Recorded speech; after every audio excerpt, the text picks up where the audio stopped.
Ecos de la noche, el silencio del bosque. Dicen que el bosque de cobre, en la sierra de Durango, guarda secretos más oscuros que la noche misma. No aparece en los mapas turísticos, y los lugareseños evitan hablar de él. Solo mencionan su nombre en voz baja, como si al nombrarlo podría despertar algo dormido. Aún así, cada año desaparecen entre 3 y 5 personas en esa zona. Senderistas, cazadores, mochileros. Las autoridades dicen que son ataques de animales o accidentes en la montaña. Pero hay quienes saben que es otra cosa. Yo lo sé, porque estuve ahí, porque sobreviví. Era noviembre, hacía frío, pero no como para congelarte. Diego, mi mejor amigo, había conseguido una vieja camioneta para que nos fuéramos a acampar el fin de semana. Éramos 5 en total. Diego, su novia Leti, un tipo callado que se llamaba Saúl, mi prima Valeria y yo. Queríamos grabar un documental sobre leyendas rurales para subirlo a YouTube, algo estilo exploración urbana, pero en la naturaleza. Y no se nos ocurrió mejor lugar que el bosque de cobre. Llegamos el viernes en la tarde. No había señal ni rastro de otros campistas. Solo pinos, niebla ligera y un olor constante a tierra húmeda. Armamos las casas de campaña, encendimos una fogata y pasamos la noche entre risas, cerveza tibia y cuentos de miedo.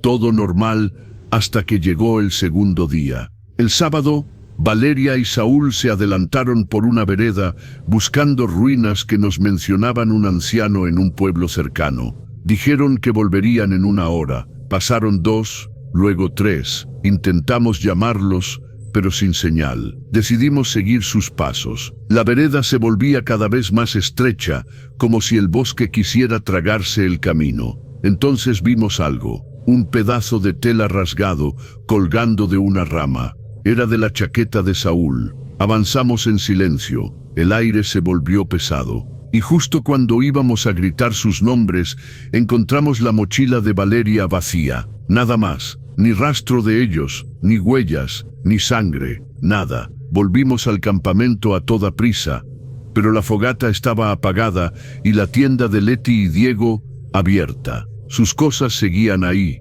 pero ellos no. Grité, maldije, busqué con la linterna. Solo escuchaba el sonido de los árboles, como si el viento se riera de mí.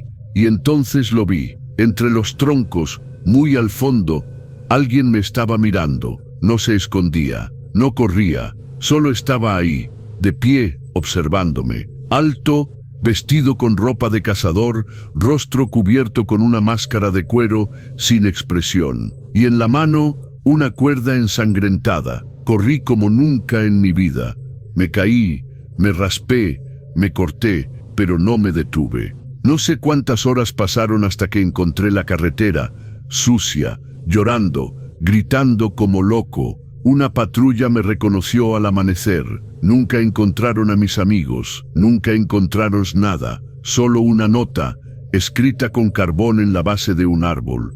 El bosque no traga, el bosque guarda, vuelvan y se los devuelvo. Pasaron 4 años desde aquella noche, y cada día me juré que jamás volvería a ese lugar. Pero cuando uno sobrevive a algo así, no puede simplemente seguir con su vida. Me obsesioné. Comencé a investigar desapariciones en la zona. Archivos viejos, notas de periódicos de los 80, menos de campesinos, grabaciones ocultas, y en todas ellas, el mismo patrón. Gente desapareciendo en el mismo radio, en la misma época del año, octubre y noviembre. Y lo más extraño, nadie, absolutamente nadie, hablaba de asesinatos, solo de ausencia. Como si el bosque los tragara, como si fuera un castigo por entrar sin permiso. Un día encontré algo, una noticia de 1996, enterrada entre los registros de un periódico local. Hombre hallado encadenado en una cabaña abandonada, víctima de tortura. Posible caso de justicia por mano propia. No dijeron nombres, pero sí el lugar cerca del bosque de cobre. El artículo lo describía como un joven que había sido acusado por el pueblo de matar animales, desaparecer niños y realizar rituales. Lo habían golpeado, encadenado y dejado ahí. Pero lo extraño no era eso. Lo extraño era que la policía no encontró el cuerpo, solo sangre, un cuchillo oxidado y marcas de arrastre. El hombre, según los testigos, era un forastero que llegó al pueblo buscando tierra para aislarse. Decían que hablaba poco, que no dormía por las noches, que cazaba sin parar. Y una mujer anciana dijo que una vez lo vio cosiéndose la cara con alambre frente al fuego, como si no quisiera olvidar algo, o como si se estuviera convirtiendo en alguien más. El caso quedó cerrado. Nadie fue juzgado, y la cabaña desapareció de los mapas. Esa noche, después de leer todo eso, soñé con la máscara, la misma, la de cuero agrietado, sin ojos, con costuras en la boca, y detrás de ella una respiración, humana, dolorosa. No podía seguir ignorándolo. Tenía que volver, no por venganza, no por justicia. Tenía que saber si era real, si ese hombre seguía ahí, y si mis amigos todavía estaban vivos. Regresé en noviembre, solo. Llevaba una mochila, una navaja, una cámara y una linterna. No le dije a nadie. Caminé hasta lo más profundo del bosque, guiado por los árboles que parecían más altos que antes. Todo estaba igual. El aire, el silencio, la sensación de estar vigilado. Después de 5 horas, la encontré. No era una cabaña común. Estaba enterrada entre raíces y hojas, como si el bosque intentara ocultarla. Tenía la puerta hecha de ramas entrelazadas y huesos pequeños. Entrada. El olor era insoportable. Humedad, podredumbre, óxido. Las paredes estaban cubiertas de dibujos, hechos con sangre seca y tierra, rostros, manos, ojos tachados. En el centro de la habitación, una silla atada al piso, y al fondo, una caja de madera con algo dentro. Cuando la abrí, vi lo que más temía, una grabadora antigua, aún funcionando con una cinta que sonaba sin parar. Voces, gritos, mis amigos, Leti, Diego, Saúl, Valeria, suplicando, rogando, y otra voz, grave, rasposa, repitiendo una y otra vez: ¿saben por qué los traje aquí? Porque ustedes gritan como los que me dejaron morir. Apagué la cinta, pero entonces escuché pasos, no desde afuera, desde abajo. Algo se mueve bajo el suelo. El sonido de los pasos era lento, arrastrado, como si alguien caminaba descalzo sobre grava mojada. Me congelé. La linterna parpadeaba. Apreté la navaja con tanta fuerza que me corté la palma. El suelo crujía, pero no era madera.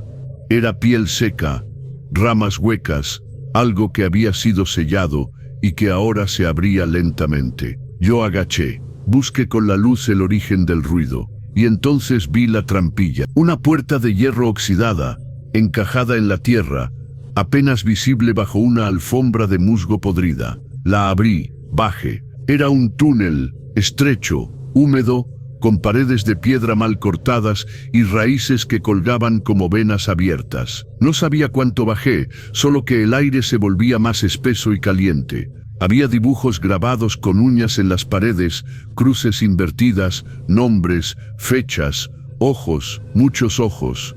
Y entonces escuché una voz. No deberías estar aquí. Me giré y ahí estaba él. Un hombre de unos 40 años, delgado, barba descuidada, ojos ojerosos, pero alerta. Tenía una linterna potente, una mira telescópica colgada al hombro y un acento del norte. ¿Quién eres?, pregunté con el corazón reventando en el pecho.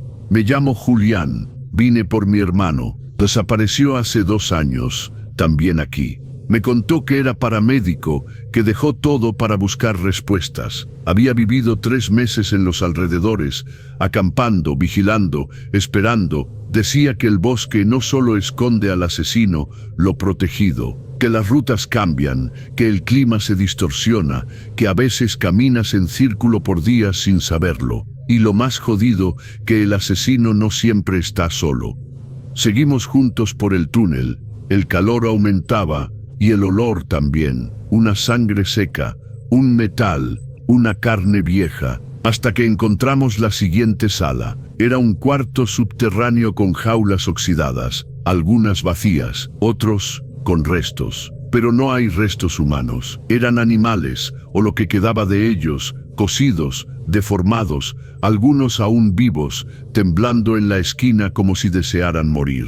Al fondo una especie de altar hecho con huesos y sogas trenzadas, y justo arriba, colgando de ganchos de carnicero, los cuerpos de mis amigos. Pero no eran ellos, no ya, estaban abiertos, vacíos, rellenos de tierra, como si alguien hubiera querido plantar algo dentro, como si los cuerpos fueran macetas, sin arena. No podía. Julián cayó de rodillas, lloraba, murmuraba el nombre de su hermano, pero no lo encontraba entre los cuerpos. Entonces escuchamos el sonido, tic-tac, tic-tac, el golpeteo de algo de metal contra la piedra. La máscara apareció entre las sombras. El asesino, inmóvil como una escultura, sostenía una pala ensangrentada, y detrás de él algo se movía en las paredes, como sombras que respiraban. Julián alzó la escopeta, pero antes de disparar, el asesino se desvaneció en la oscuridad como si el túnel mismo lo tragara. Disparó igual. El estruendo nos ensordeció. Silencio. Y luego un susurro que no venía de una boca humana. Aún no es tiempo. El bosque no ha terminado con ustedes. La escopeta de Julián humeaba y el eco del disparo seguía rebotando por los pasadizos como si el túnel no quisiera dejarlo morir. Miré a mi alrededor, el aire se volvió más pesado y sentí algo que no había sentido ni cuando vi los cuerpos colgando. El bosque ya no nos quería asustar.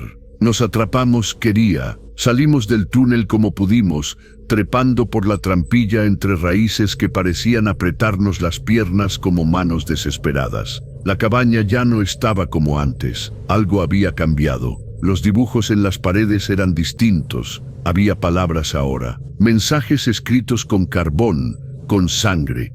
Él aún está aquí. No confíes en las sombras. El hermano escucha. Julián los leyó en silencio. Sacó una fotografía arrugada de su bolsillo. La sostuvo a la luz de su linterna. Un chico joven, de rostro amable, con una cicatriz en la ceja derecha. Se llama Tomás, dijo sin mirarme. Era maestro de música. Buen tipo. Desapareció con su novia hace 2 años. Dijeron que fue un accidente, que no hubo señales. Pero yo sabía que era mentira, que era este bosque. Caminamos sin hablar. El bosque nos rodeaba por todos lados. Pero no era como antes. Los árboles parecían moverse. El musgo cambiaba de lugar. La luz de la luna se volvió más tenue. En un momento, creímos ver la camioneta en la que yo había llegado la primera vez. La misma, oxidada, abandonada entre la maleza. Corrí hacia ella, pero cuando abrió la puerta, solo encontré tierra. Tierra y huesos de animales. Está jugando con nosotros, dijo Julián. No quiero que salgamos. Nos estamos redirigiendo. Seguimos caminando. El GPS no sirve. La brújula giraba como loca. Pero había un nuevo sendero, uno que no habíamos visto antes, marcado con piedras y ramas rotas. Algo nos guiaba. O alguien. Julián fue el primero en verlo, una bufanda azul colgada de una rama baja. La reconocí al instante. Era de Tomás. Está vivo. Tiene que estar vivo. Yo no estaba tan seguro, pero no dije nada. Lo sigue. El camino nos llevó a una parte del bosque donde los árboles eran más delgados, más altos, como columnas vivas. Allí, entre los troncos, encontramos una especie de altar improvisado. Era una cruz de madera torcida, rodeada de velas apagadas y partituras de música manchadas de barro. Y al centro, una grabadora encendida. La misma voz rasposa de antes. Si lo quieres de vuelta, sigue la música. De pronto se oyó una melodía, suave, familiar. Un piano, la canción que Tomás solía tocar. Julián corrió en esa dirección, como si el sonido fuera una cuerda invisible tirando de su alma. Yo intenté detenerlo, pero era inútil. El bosque ahora sonaba distinto. Ya no eran ramas rompiéndose ni viento entre los árboles. Era respiración, una respiración colectiva, como si todo el bosque respira con nosotros, o contra nosotros. Seguimos la melodía durante horas que parecieron minutos o minutos que parecieron días. Y al final llegamos a un claro. Allí, de pie, con la ropa rasgada, los ojos hundidos y la piel casi transparente, estaba Tomás. Pero no sonreía, no habló, solo alzó la mano lentamente y apuntó hacia el bosque detrás de nosotros. Julián corrió a abrazarlo, y yo escuché los pasos. Otra vez, tic-tac.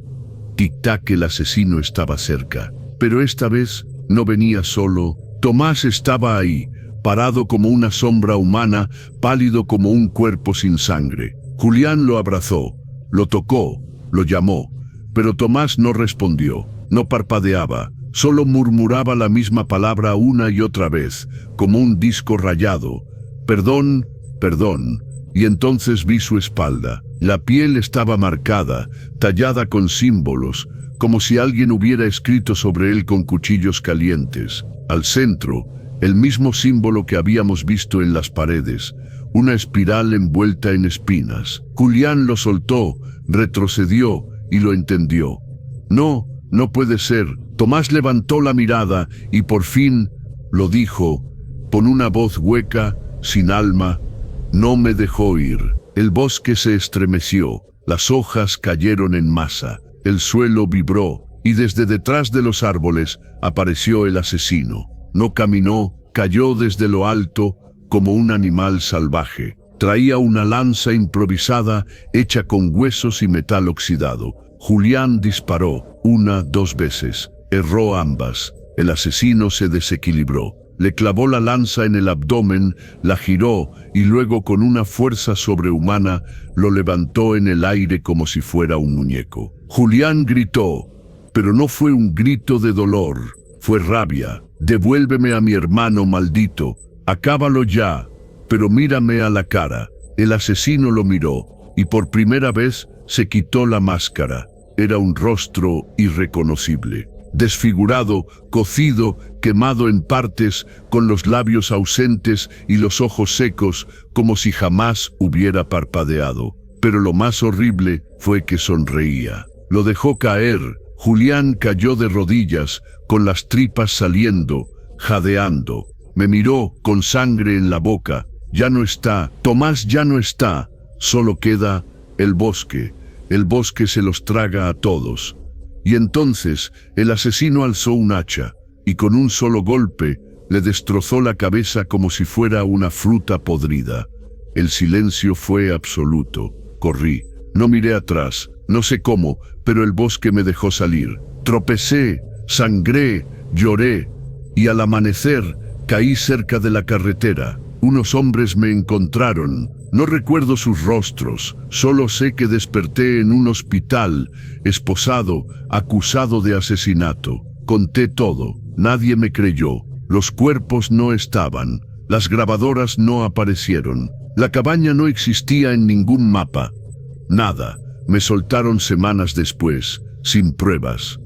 Nadie más quería buscar. Nadie regresó al bosque de cobre. Yo tampoco. Pero a veces sueño con la respiración de los árboles. Y en las noches frías, cuando el viento sopla desde el norte, escucho el eco de pasos en el jardín. Tic-tac, tic-tac. Espero que te haya encantado esta historia y cuídate. No se sabe si alguien vendrá por ti. Buenas noches.